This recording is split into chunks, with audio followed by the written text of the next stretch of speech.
Mr. President, as we debate legislation to keep the government running, we should not be debating a budget number that is higher than what the Budget Control Act asks for. Frankly, this is a statement that shouldn't have to be said here on the Senate floor.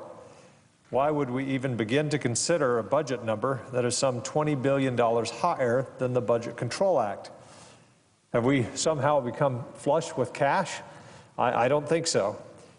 Have we decided to run the country the way that we decided that the way to run the country is to increase spending for a few months only to have the sequester kick in January? Who are we kidding? We're not kidding most Americans. They justifiably wonder what we're doing here.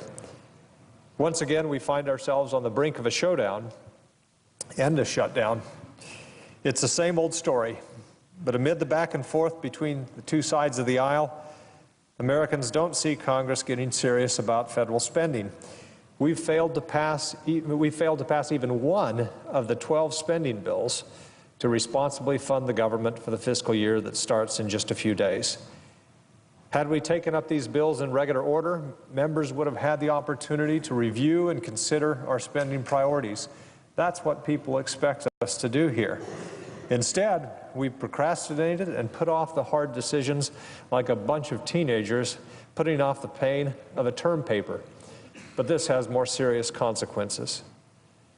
Over the past several months, the Senate could have voted on these bills, setting spending priorities while abiding by the $967 billion budget cap for the next year.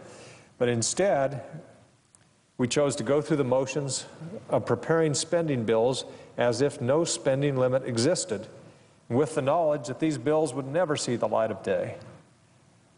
Now, as we quickly approach the 1st of October, we're faced with either passing a continuing resolution with a price tag of $986 billion, $19 billion more than the law allows, or risk a government shutdown.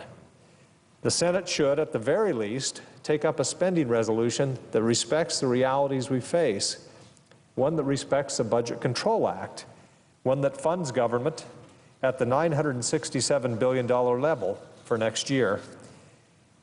If we pass a bill above the limit set by law, we will simply cause another round of sequester cuts in January.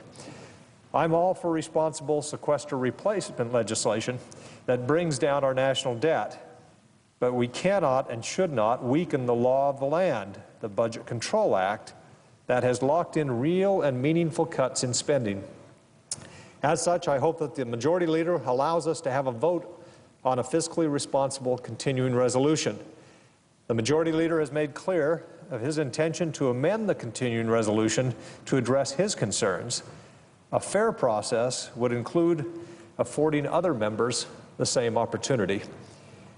Any process that yields a take-it-or-leave-it approach to funding the government while ignoring spending caps that are the law of the land is, quite simply, irresponsible. Mr. President, I yield the floor.